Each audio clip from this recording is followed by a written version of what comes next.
ائتلاف اپوزیسیون سوریانی لشونا اندام دسته سیاسی کرد و اندام دسته دانستاندنان حواس عقید عربک بجی کرد. جوین این دسته گشتی ائتلاف سوریه بردوام دکن. ده جوین آندا راپورتن دسته سیاسی بریارن و ریوبرین پیوندین در و گلک پرسندن تینا گوتو بیش کرن. دسته گشتی ائتلاف هر وها راپورتن کمیته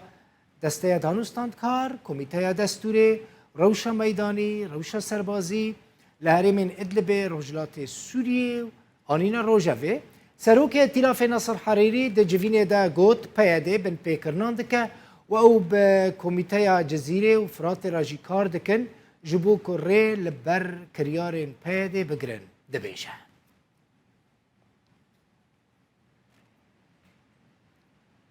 از بچم قامیش لو محمد اسماعیل اندام سروکتی انا کسی میوانه منه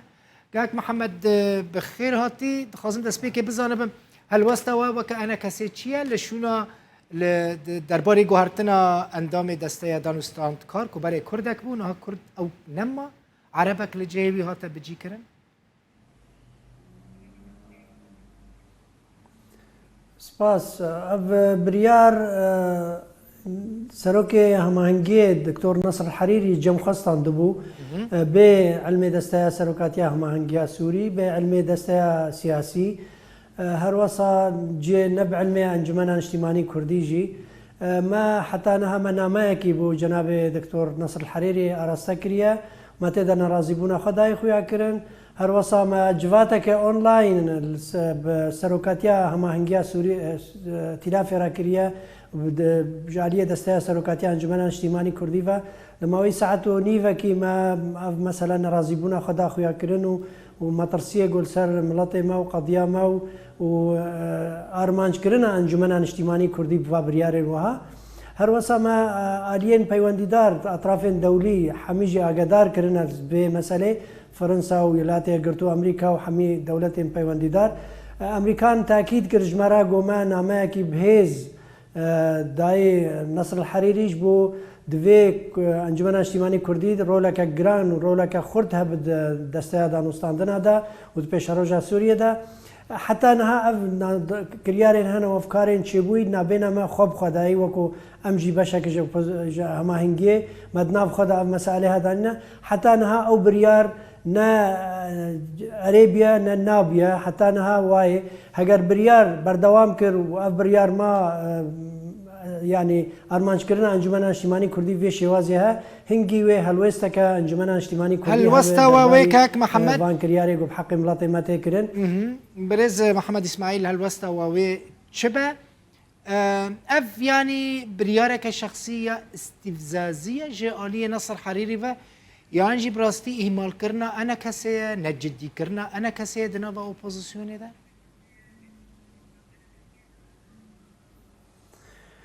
والله بلكي كما يعني انا كسجي هبن هندري هماهنگي دا وهندري بوزيشن دا لي يعني ارمانج كرنا انجمن اجتماعي كردي ديارا جو كسكي هيا نرازياج هبونا انجمن اجتماعي كردي هر وصاف ديالوجا كردي نحزي وين هنا مسألة تشتكي جريداي وضع دولي يعني امريكا ولا تقرتو امريكا ما برجي جوار قلت يا هنا هماهنگي اقدر بكن دولة دورو برجي قاف يعني هجر ديالوجا كردي به هجر كارك انجمن اجتماعي كردي انجمن اجتماعي كردي بشكل بنجاهين جو بوزيشن سوريا دوید هندره دسته دستور ده هب دستور دانستاندن ده هب پیشروج سوریه ده رولک گرینگ اوی هب جبرگو انجمن اجتماعی کردی تمثیل پیکات کی تایبت مندیاوی ہے یا ملت کرد خود سر عرض خو ملت کی نرینوی سیاسی خبات کی سیاسی دور درج ہے اف مسائلها ام بشكي جو بوزيشننا نبس ايرو ام بوزيشن بلكي هناك جماهنگي 2012 و 11 بونا بوزيشن اما انجمن اجتماعي كردي خدي رولك سياسي گرينگ دندر سوريا دا و بيتويا رولك وي گرينگ هبت پیش روجا سوريا دا اما تشكيدن است خازم بزانه مثلا جيگري سروك ائتلاف جي كردك حكيم بشاره يعني هون وك انجمن كردي دنوا ائتلاف ده هنا لاف بريار فيرانجي تنستاندن بگمان و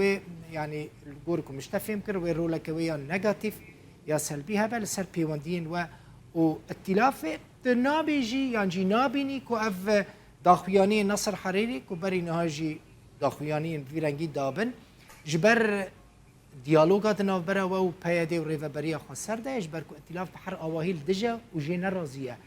اگر ائتلاف هالوسط خبر دوام كر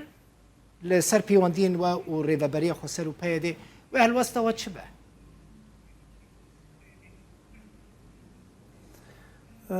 براستي حتى أنها نمقوت يعني أو بريارنا قريب وأنا نابيا وأم ما هول دايل قال حمي آلين ناف دولتيجي وهر هندري خو وكو أوبوزيسيون سوريا ما ناماكي وكو سيستم دانوستاندني ما ناماكي أرستي واكلين أراضي بنا خو تأكيد كرما لقائك برفره القل دستيا سرقاتيا هم هنجي تفضل مشروفا كريا وأف ديالوكا هم تأكيد كرجو نحزوي هنا نابجنا خلككي نحزوي هنا لأن نحزوي نا بهم كريارة بحق أنجمن اجتماعي كردي بشراجة سوريا أو رولا ويد هندري أوبوزيسيون سوريا ده لواز ببقى تشتهر جمع أنجمن ناي قبول كرن أنجمن بشكل بنجهينة بشكل أوبوزيسيون سوريا تمثيل عملاتا كيدك أمنا حزبك تنينا أمنا ريخستنا كتنينا أمنا رخراوة كجمع منظماتنا يا شبابنا أم بكهاتا كي برفرهن انجمن اجتماعي كردية تمثيل بارتيين سياسية كتمثيل رخراوين كومالين جناو وخورتاو وخلكن سيفيلين نونارين حردري كن ام دهنسر عرض اخوا هم هنا نوكو هنك بشن اوبوزيسيون جوش درفا تنينا او كساتيا اخوا تنينا انجمن اجتماعي كردي جرانبيونا وهي زائدا تكليه ناف دولتي جرينج ما هي تكليه قال فرنسا قال امريكا قال روسيا قال حمي اطراف ناف دولتي انجمن اجتماعي كردي بشكي بنجهينا جناب بشجوه كرن ناف هماهنگی ده خيارات انجمن خيارات ديل پیشیا ما هنا اگر ارمانج کردن انجمن من قبل وان خلق نجات پرست و بجدی خيارات ديل پیشیا انجمن اجتماعي كردي هنا وكتشه حمي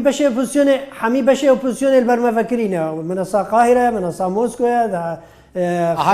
احتمالا هناك انجمن اجتماعي كردي دستات دارستان دبكو جي ائتلافهم بدور كيفن نيزكي بلاتفورمين دمببن يعني اف احتمال جي هيا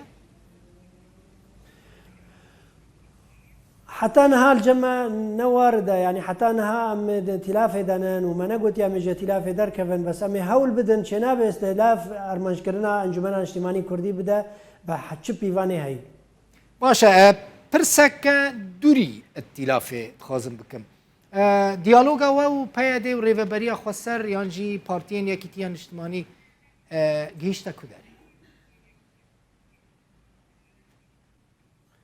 والله ديالوغا ما بردوامه يعني بردوام بونا وجفات شيد بن وما هنك قافين باشي نافيتنا لي حتى انا هاتبك نك هنك زحمتي هنا هنك خالي دائما ديالوغا دا خالي جرينجو جران هنك دمينن داويه منين تاليه دسبك مرون خالي هنك حدا قافات افيجه حتى انها ما يقافين جديه باش افيتنا وكو انجمن اجتماعي كرديه تاكيد دكم ام جدينا بو في ديالوغ بسربخن وام جدينا اگر طرف دي جدي بو خاطر شراكتك راستقينه شراكتك عادلانه قدنا بين انجمن اجتماعي كردي وبارتيين بيانا كده بدم او كرن اجماره مهمه جي جير شافديريا ولاتكي جرانتوركي جرينج وكولاتي قرتو امريكا وبراستي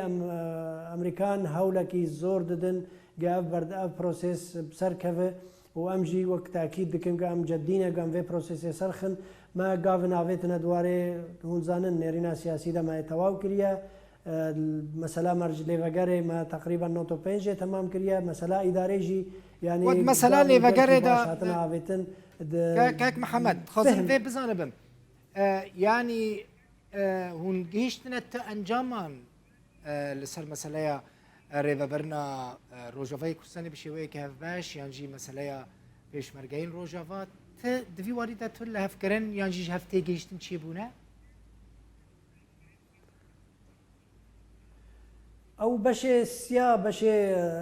اداري امني وپاراستنه او هين ماي هنا ما بشكه باشقه مايل پیشيامه ل بشه ريفابريه ده ما گاونيه باشه ناويتين سر مفهمه مج چاوا ريفابري چه چاوا بجداربونا ئەنجومەن نیشتیمانی کوردی شێوازێکی سەرێ ئەو ڕێبەریە هەرێ بەرێ هەیە چاوە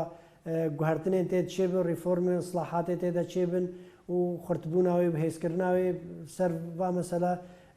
ئەم سەر خالێن یعنی گرنگێ تابعێ ڕێڤەبەریە مای گاڤنیە باشێ ناوێتی لێ حتا نەها مەسەلا شەراکەتە حەقیقی و یەکسانە لەگەڵ هەمی دەستەیەن گۆوێ شێوازێ گۆ ئەنجومەن نیشتیمانی کوردی چ شکلی لێنۆ ڕێڤەبەری شێوازێکی بەرفرەهە یعنی گەلک دام و دەستگەهن گەلک موسساتن ئەو موسساتی هەیە بەلکی نە هەمی وەک هەڤن کە بەشداربوون ئەنجومەن نیشتیمانی کوردی چ شێوازی دوا دام و دەستگەهادا جه بگرێت نەخواستم بەری هەلبژارتنە ینی لە ماوەی تقریبان ساڵێک هەیە گوێ ئەمێ هەورە کار بکەن حیام هەرن هەلبژارتنە شخوا پشتی هەلبژارتنە گۆری نەتاجی هەلبژارتنانە لێبەری هەلبژارتنێ شێوازێ تەبلیکردن ئەنجومەن نیشتیمانی کوردی ئەم هەنگی مژیرن سەروان هورگلیەوێ وژمەرەجی گەلکیش هەردوو ئەطرافاژیش بۆ ڕێککەفتنە کە بەردەوام بوونەوەی پێشە ڕۆژێدا هەبێ هەفکریە کاک محەمەلاتی گەرانتۆر ئەمریکاژی نامەدە بەحسا خاڵەکە گرین کرد ینی وە ڕێڤەبەریە خۆسەر لە هەفکردنە کە هەم پشتی ساڵێکە دن لە ڕۆژەڤای کورسانی یانجی لە ڕۆژلاتی فوراتێ هەلبژارتنان بکەن پشتی ڕێکەفتنێ ساڵێک هەبێ پشتی ئەمزەکردنا ڕێکەفتنێ وێ ساڵێک هەبێ مۆلەت حتا گوام بکەبژارتنە لێ دوێ ساڵێدا وێ بشکلێ گوامێ باڤرا بشغڵن وەکو تەوافق گەلێکی سپاس محەممەد ئیسماعیل ئەندامێ سەرۆکەتیانە کەسێ ژ قامیشن و میوانێ